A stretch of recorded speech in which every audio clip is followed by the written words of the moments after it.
Hi everyone, my name is Vikram, and my project for the attack reproduction was breaking CAPTCHA and reCAPTCHA using deep learning. I'll start by giving an introduction on what CAPTCHA is. CAPTCHA stands for Completely Automated Public Turing Test to Tell Computers and Humans Apart. It was a system introduced in 2000 by researchers at Carnegie Mellon, with the goal being to discern humans from bots so that bots can't perform like fraudulent activity en masse by like clicking on a web page with like multiple accounts. It was replaced in 2007 by reCAPTCHA. You could see CAPTCHA and reCAPTCHA on the left and right at the bottom. CAPTCHA being a more simple like text-based system. Here you could see there's some like distortion, some aberrations, just like a random line or two. The point of these being to make it harder for a bot to automatically like use OCR or something and then like read the text directly. And then on the right, you see a more advanced system, which is one which is used by some top providers nowadays. As an example, it just says select all squares with traffic lights, so you'd be selecting only two of the squares. This is a more complex task to solve because it involves using image recognition. As for the attack, I don't build an end-to-end tool, but I'm just using a machine learning model which is able to break both the text-based system and the image-based system. For the text-based system, I'm using a basic convolutional neural network, or CNN. This is a common deep learning architecture which excels particularly for image data. As for how I'm parsing that string from earlier, uh, the dataset is guaranteed to have a CAPTCHA string of length 5. And also, like for each character in that string, their place in the image is fixed. So I just use like fixed indices in order to parse all of them. As for reCAPTCHA, I am using transfer learning with ResNet 34. I use transfer learning because otherwise it would be extremely time consuming to build an image recognition model from scratch. But just think of it as a more complex version of the CNN model that I'm using earlier.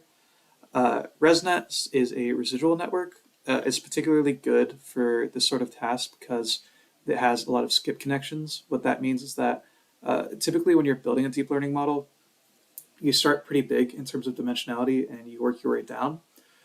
Skip connection means that you preserve some of the features from earlier layers. So that's particularly good when it comes to discerning different objects, like, for example, traffic light or a bicycle or a stair, each of which are categories used in the dataset I have for reCAPTCHA. A lot of this is following prior work, which uses deep learning to crack CAPTCHAs, which is the reason I'm using them for both approaches. As for the dangers of such an attack, in the worst case, it could be used to automate CAPTCHA solving and also enable fraudulent activity, for example, spam, but particularly like en masse. As for implementation, all of it I initially wrote in a Jupyter notebook, and I'll be going through that notebook during the demo for much greater granularity.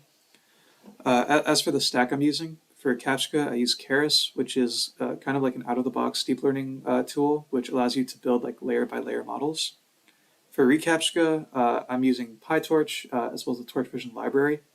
ResNet kind of comes packaged with Torch Vision, so it makes that stack much easier. I did run into some issues while I was trying to implement all of this. In particular, loading the data for reCAPTCHA was kind of difficult at times because I didn't know how to use some of the built-in Torch classes, as well as running all of this on a GPU. I initially tried to run the code locally, but I kept running into like out-of-memory errors because my PC is not that good and it doesn't have a GPU. I tried a couple workarounds, but eventually I decided to just upload all of my data and my code to Google Colab because they have free TPU compute. So now I'll go through the demo. I'll be showing like the notebook I'm using. This initial code is just, loading some of the data. But once that's done, as you can see here, for pre-processing, I'm not really doing much. I'm just splitting up the string because it's guaranteed to be length 5 into its own individual characters. Here you can see an example of what the input might look like. I normalize it. I use label encoding and one-hot encoding, which just makes it easier for the model to classify. You can see I have like a basic CNN architecture. I start with smaller layers and then work my way up. Like it starts with 16 filters and it goes to 32. And then eventually there's a final layer at the end, which corresponds to the amount of possible output categories. I train it for 100 epochs. I won't be running this code again because it takes a while. You can see I get a test accuracy of 0.89, which is fine. I thought it was good enough to move on to the more complex task of reCAPTCHA.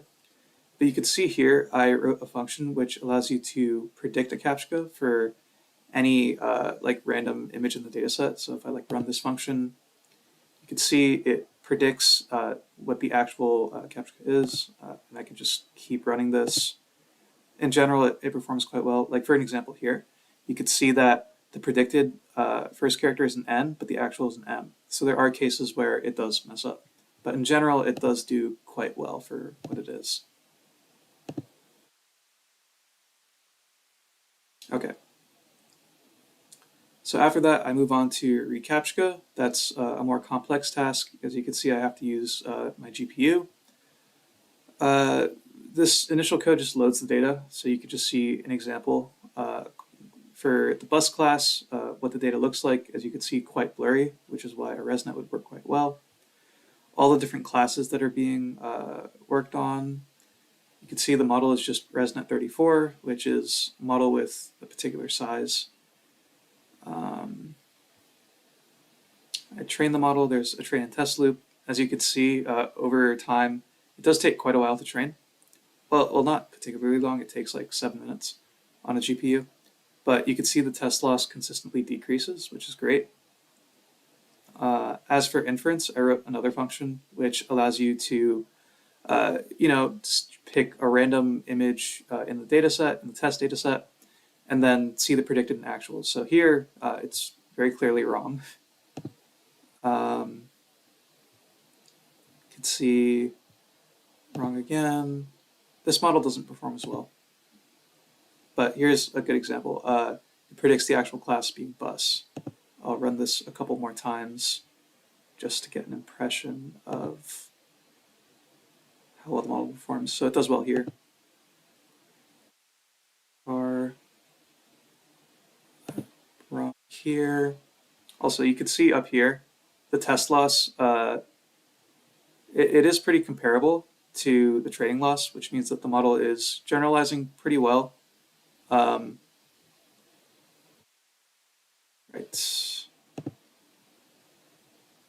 Right. You could see, like, in some cases, you could argue that even a human would find it hard. So I found that the performance from this model was good enough that I would like let it be. I don't build like an end-to-end system. I'm just predicting each of the individual images, but you could imagine for like an example from the first slide I showed, it would perform quite well because you just need to write code which like interacts with the browser. But I couldn't do that in a sandboxed way, so I'm just doing this. Okay, so that is a demo of the model. I'll get back to the presentation. So as for some lessons that can be gleaned from this demo, I think one is certainly like AI's implications for security. As you could see, I mean, just for CAPTCHAs, OCR was used a lot by bots previously, but as current literature that kind of demonstrates, deep learning can be like a big threat to security, especially for automation. The second point is that security is an arms race. I think as AI models improve, security models will improve in tandem, but we have to remember to always improve our ability to be secure. There's never really an upper limit. And then finally, for CAPTCHAs in particular, we can't purely rely on visual distortion as a means of protection because, deep learning models are just constantly improving. Their image recognition capabilities are quite good. As for ways to remedy that, there are a couple defenses. One would be behavioral analysis, so analyzing how the user clicks, how fast they're dragging their mouse, the order in which they're clicking different images. That can all indicate whether it's human behavior or bot behavior, and reCAPTCHA kind of already does this. There are also logic puzzles, so you might see that in more modern CAPTCHAs where it's like, like maybe put something in a particular orientation, which is a lot harder for an ML model to do. And then the final defense would be introducing adversarial perturbations. This is in particular for image data. You can see an example in the bottom right from a research paper. If you, impart these like little like specks of noise, you can get a model to like improperly predict the right class, but with high accuracy, which could be great for a lot of bot systems. And yeah, that's everything. Thank you for listening.